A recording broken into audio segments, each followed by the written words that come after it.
Break से पहले आपने देखा अनीस ने बिलाल को भी अपने साथ चलने का कहा, जिसने अपनी दुकान बंद की और अनीस के साथ हो लिया। जब अली ख्वाजा ने उससे इस मजमूम हरकत के बारे में दरियाफ्त किया तो उसने बताया, इसके साथ गया हूँ, इसके साथ मैंने बच्चा अपने भतीजा बिठाया था। अच्छा, तो किस पे बिठाया था? रिश्ते में। अच्छा, रिश्ता इसका अपना था, किस्तों पे लिया हुआ था। ठीक है, सारे घुमा के हम आके तो नरेली साइड पे रिश्ता खिला रहा था, उधर आ गए। तुमने भी उसके बच्चे के साथ ज्यादती की थी? हाँ जी। इसने कहा था कि तुमने खुद की थी? जब इसने कर लिया ना, इसके बाद इन्हें कहा तू भी कर लेगा। तो फिर तुमने बच्चे को मारा क्यों ज्यादती करने के बाद? इन्हें कहा उसको डराएंगे, इसने फिर उसको मार दिया। पहले इसने उसको कहा सिर्फ डराएंगे? हाँ जी। तो तुमने इसको रोका क्यों नहीं जब उसको मार रहा था? इसको कहा था, मैं कहा उसको सोच चाल की लालच देता, उसने कुछ नहीं कहना था।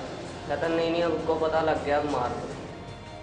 SID ने जब मुल्जिम अनीस के बारे में अपने तौर पर इन्वेस्टिगेशन की तो पता चला कि वो शख्स ना सिर्फ नशा करने का आदी है बल्कि उसके दीगर मामलात भी मशकूक हैं। यह भी हो सकता है कि घर में होने वाले किसी वाकये ने उसको इतना बड़ा कदम उठाने पर मजबूर कर दिया हो। लेकिन यहां सवाल यह पैदा होता है कि उसकी नजर उवैस पर ही क्यों पड़ी? घर में 3 बहन भाई और भी थे। कहीं ऐसा तो नहीं कि उवैस उसकी किसी ऐसी हरकत का ऐनी शाहिद बन बैठा था जिसके घर में बयान कर देने से उसके लिए मुश्किल पैदा हो सकती थी? अनीस, तुम कोई चिल्ला वगैरह तो नहीं करते थे औलाद के असूल के लिए? किसी पीर फकीर के पास जाते थे दम कराने के लिए? मैं किसी के पास नहीं। तुम्हारी भाभी कहती है? किसी के पास नहीं। झूठ बोल रही है तुम्हारी भाभी? वो सिर्फ मेरी जो बेगम जो थी ना, उसके लिए मैं जाता था। वो उसे शिकायत 18 की। अच्छा, तब उसको ही करा के। नहीं तो ये दिन उसी पीर ने तो नहीं कहा था कि इस बच्चे को मारोगे तुम्हारे घर औलाद होगी? बोला नहीं, ये किसी ने नहीं कहा। ये सच है कि झूठ बोल रहे हो? अभी मैं सच कह रहा हूँ। आप मेरे आपके पास पिस्तौल है तो मुझे दे दो, मैं अभी इसी वक्त ये जो मैं गोली मार दूँ। है तो मुझे किसको? अपने आप को। है तो दे दो मुझे, है तो मुझे पिस्तौल दे दो। अभी इसी टाइम खड़े खड़े आप यहीं पर रख में मार दूंगा। उमर मलिक ने अवैस के किरदार बारे जानने के लिए रुख किया उस मदरसे का जहां वो कुरान हिफ्ज करने के लिए रहता था। वहां पहुंचने पर पता चला कि अवैस इंतहाई नेक और बाअदब बच्चा था। वो अपने उस्तादों की इंतहाई इज्जत करता था। यही नहीं बल्कि मदरसे में मौजूद बाकी तालिबे इल्मों के साथ भी उसका रवैया इंतहाई दोस्ताना होता था। अंबर ने मकतूल अवैस की मां आसिया बीबी से पूछा बेटे के कत्ल होने के बाद का अहवाल। एक माँ क्या महसूस कर रही है उसके बच्चे के साथ इस तरह का एक हादसा हुआ है? तो मेरा तो बताते हुए मेरे हाथ कांप रहे हैं। मैं कह रही सारी रात मैं सो नहीं पा रही। इतनी मुझे खौफ, जहाँ तक वाशरूम भी जाती हूँ ना, इनको बता के जाती मेरे बच्चों का ध्यान। इतनी खौफ पड़ गया मेरे दिल में, मुझे समझ नहीं आ रही मैं क्या करूँ। इंतहाई दुख की बात है, इस केस में कातिल कोई और नहीं बल्कि अवैस का अपना सगा चचा है, जिसने उसे ना सिर्फ बेदर्दी के साथ कत्ल किया बल्कि अपने साथी के साथ मिलकर उसे ज्यादती का निशाना भी बनाया। सर, मेरी तहकीक के मुताबिक मिर्जा अनीस जो अवैस का कातिल है उसके ताल्लुकात अपनी भाभी से थे। हो सकता है अवैस को उनके ताल्लुकात का पता चल गया हो और इसी वजह से अनीस ने न सिर्फ उसे कत्ल करने का मंसूबा बनाया बल्कि पहले खुद बदफेली की बच्चे के साथ और अपने साथी को भी उकसाया कि वो उसके साथ बदफेली करे। मेरे ख्याल से दोनों मुल्ज़िमान ने एक सोचे समझे मंसूबे के तहत इस काम को सर अंजाम दिया और मेरे नज़दीक तो दोनों मुल्ज़िमान के ताल्लुकात आपस में भी कुछ अच्छे नहीं लगते मुझे। हो सकता है आप लोग दुरुस्त हों, लेकिन मेरी नज़र में मामला कुछ और है। अनीस चूँकि नशा का आदी था, हो सकता है शायद इसीलिए उसने बिना सोचे समझे इतना बड़ा कदम उठा लिया और ये नहीं सोचा कि उसका अंजाम क्या होगा। अली, इस सिलसिले में मैंने डॉक्टर साद बशीर जो कि एक माहिर नफ्सियात है उनसे बात की थी। उनका तज्जिया इस मामले में बिल्कुल मुख्तलिफ था। क्या कह रहे थे? उनका कहना था कि बिना किसी रंजिश के कोई भी नशा करने वाला शख्स इतना बड़ा कदम नहीं उठा सकता। सही, एक तो नशा और जो ख़ानदानी दुश्मनी या ख़ानदानी जो झगड़े होते हैं इनको ख़त्म करने के लिए या इनका बदला लेने के लिए भी बच्चों को टारगेट किया जाता है। तो क्या ये भी एक पॉसिबिलिटी हो सकती है इस केस के अंदर? तो यस, हमारे यहाँ जहालत इतनी है कि अगरचे हम 21वीं सदी में हैं लेकिन हमारी सोच 1500 वाली है कि अगर हमने अपनी दुश्मनी का बदला लेना है तो हम उन लोगों से लेंगे जो कि दूसरों की या तो इज़्ज़त जिनको समझा जाता है या जिनसे हमें इस चीज़ का एहसास हो कि उनको तकलीफ़ बहुत होगी। और यही वजह है कि फिर हम या उनकी औरतों को बरहना चलाते हैं या उनके साथ हम गैंग रेप करते हैं या उनके बच्चों को विक्टिम बनाते हैं। ये बेसिकली हमारी एक बड़ी प्रिमिटिव सोच है। It's a wild form of thinking कि आप किसी के औरत को या उसके बच्चे को विक्टिम बनाएं अपनी ईगो को सेटिस्फाई करने के लिए।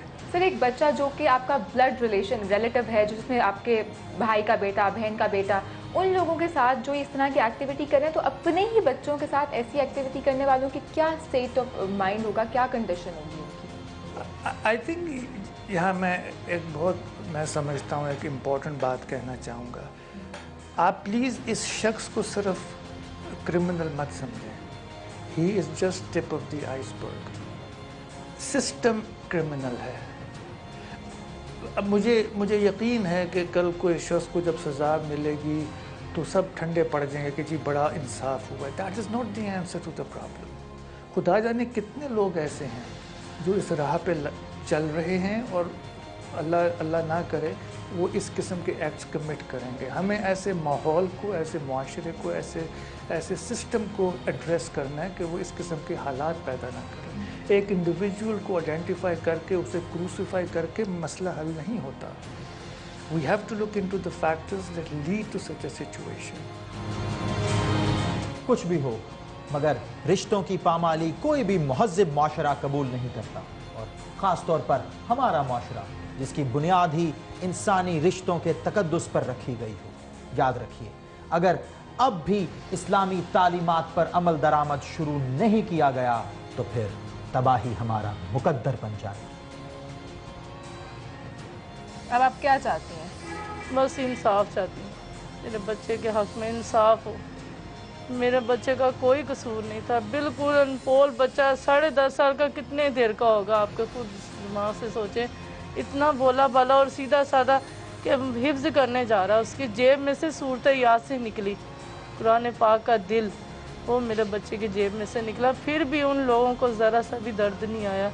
इतनी बुरी मौत दी मेरे बच्चे को, कह रही मेरे तो दिल से बददुआएं निकल रही। आप सोच सकती हैं कि सगे रिश्तेदार आपके, मैं सोच नहीं सकती, मेरे ज़हन अब मुझे किसी वक्त आता है कि भी नहीं, इसने किस चीज़ का बदला लिया, बदला मुझसे लेता, मेरे बच्चे का क्या कसूर था। मैं तो अभी तक ये इतना इसका हौसला जिगरा इतना कि कार के तो बीच में ही फिर रहा है, हमें तो पता ही नहीं चल रहा कि यही दरिंदा हमारे बच्चे को खाने वाला। आप क्या चाहते हैं, उसे क्या सज़ा मिले? उसने आपके लख्ते जिगर का खून किया। हम तो चाहते हैं कि सख्त से सख्त सज़ा होनी चाहिए उसके लिए, जितनी भी सख्त हो सकती है उसके लिए सख्त सज़ा होनी चाहिए। कितनी सख्त होनी चाहिए? जितनी भी हो जाए। सिर्फ उम्र कैद हो सकती? उम्र कैद, अब देखो क्या करते हैं, अब ये पुलिस वाले क्या करते हैं, या अदालत क्या करते हैं। मौत की अपील नहीं कर सकते किसी इंसाफ की? क्या कर सकते हैं जी, अब इतनी दरिंदगी के साथ उसने किया, अब माफ़ी के काबिल तो है नहीं वो। बताएं आप, अब अगर माफ़ी के काबिल है तो फिर हम माफ़ी कर देते हैं उसको। वैसे तो कई कह भी रहे हैं कि यार माफ़ कर दो, और कई कह भी रहे हैं कि माफ़ नहीं करना। कौन कह रहा है कि माफ़ कर? ये मोहल्लेदारी। आपके अपने बहन भाई कह रहे हैं या मोहल्लेदार कह रहे हैं? मोहल्लेदार कह रहे हैं। आपके अपने बहन भाई नहीं कह रहे? अब मोहल्लेदार जो उनसे ना वो ज़्यादा उछालने में भी है और दबाने में भी है। नहीं तो वो कौन से मोहल्लेदार हैं जो कह रहे हैं कि कातिल को सिफात, कातिल को माफ़ कर दे? बस ये जोन सा मिलता है हमारे, यानी कि वाक़ियत वो होता है, जोन सा मिलता है वही कहता है चलो यार माफ़ कर दो, चलो यार इसको अपना फांसी पे लटका दो, चलो यार इस तरह कर दो, यार ये मकसद ये है कि इसको माफ़ कर दो। माहिर नफ्सियात डॉक्टर साद बशीर का कहना है, ऐसे केसेस में इंसान की नफसानी ख्वाहिशात कारफरमा होती हैं। बच्चे इसलिए टारगेट बनते हैं बिकॉज बच्चे अपने आप को डिफेंड नहीं कर सकते, उनमें रेजिस्टेंस कम होता है, उनमें नो हाउ कम होती है। दे आर ईजी टारगेट्स इस किस्म के लोगों के लिए।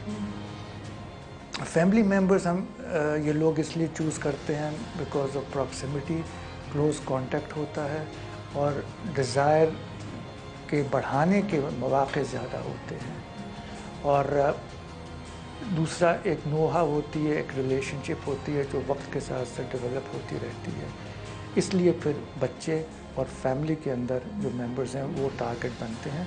और दुनिया में even in the west research ने यही साबित किया है कि फैमिली मेंबर्स ही विक्टिम्स होते हैं, फैमिली मेंबर्स ही परपेट्रेटर्स होते हैं। सर ये बताएं, जो आज हमारे पास एक केस है, इसमें एक चचा ने अपने भतीजे को, 10 साल का भतीजा था, उसको रेप करके बाद में किसी के साथ मिल के रेप करके बाद में कत्ल कर दिया। और बाद में अब तो फैमिलीज में ये ट्रेंड क्यों बढ़ता जा रहा है? आई थिंक इसमें दो रीज़न्स हैं। एक तो ये है कि हमारे अंदर शायद मीडिया की इंडिपेंडेंस की वजह से अवेयरनेस ज़्यादा आ रही है और ये केसेस पिकअप होते हैं और रिपोर्ट होते हैं। दूसरा जो कि इक्वली वैलिड रीज़न हो सकता है कि हमारे यहाँ पोर्नोग्राफी और एक्सेस टू सेक्सुअल मटेरियल इतना आम हो गया है कि आपको कहीं भी जाना नहीं पड़ता। आपके बेडरूम्स में क्लिक ऑफ अ बटन पे you have access to all kind of explicit material. अब हमारे यहाँ रिवाज ये है कि एक लड़का 12-13 साल की उम्र में प्यूबर्टी में सेक्सुअली अवेयर हो जाता है। शादी उसकी 28-29 साल की उम्र में होती है। Look at the stress, the sexual stress that he has to undergo, और सोसाइटी उसके लिए कोई रास्ता नहीं तजवीज़ करती। ये तो है उन लोगों की जिनकी नॉर्मल सेक्सुअलिटी है। इनमें से 4-6% ऐसे हैं जिनकी सेक्सुअलिटी डिफरेंट है, मसलन उनकी होमोसेक्सुअल ओरिएंटेशन हो सकती है। उसमें तो हमारा माशरा बात करने को भी तैयार नहीं है।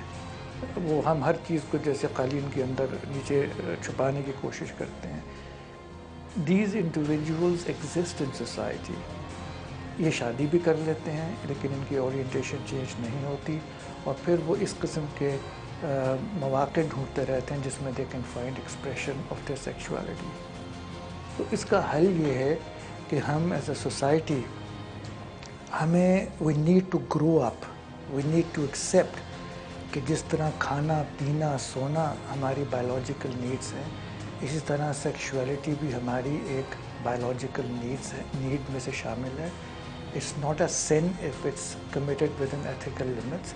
और हमें जिस तरह माशरा बदल रहा है, वक्त बदल रहा है, इतना फॉरेन इन्फ्लुएंस है, इंफॉर्मेशन एक्सेस है, हमें कोई ना कोई तरीक़े डेवलप करने होंगे अपनी यूथ के लिए और दूसरे लोगों के लिए कि वो किस तरह अपनी सेक्सुअलिटी को अंडरस्टैंड करें। उवैस अपनी जान से गया, लेकिन उसका कसूरवार कौन है? उसके घर वाले या फिर कोई और? क्या ये केस हम सब के लिए बाइसे हैरानी नहीं कि हमें अब अपने खूनी रिश्तों पर भी अंधा एतमाद करने से पहले ये देखना होगा कि उनकी डोर कितनी मजबूत है।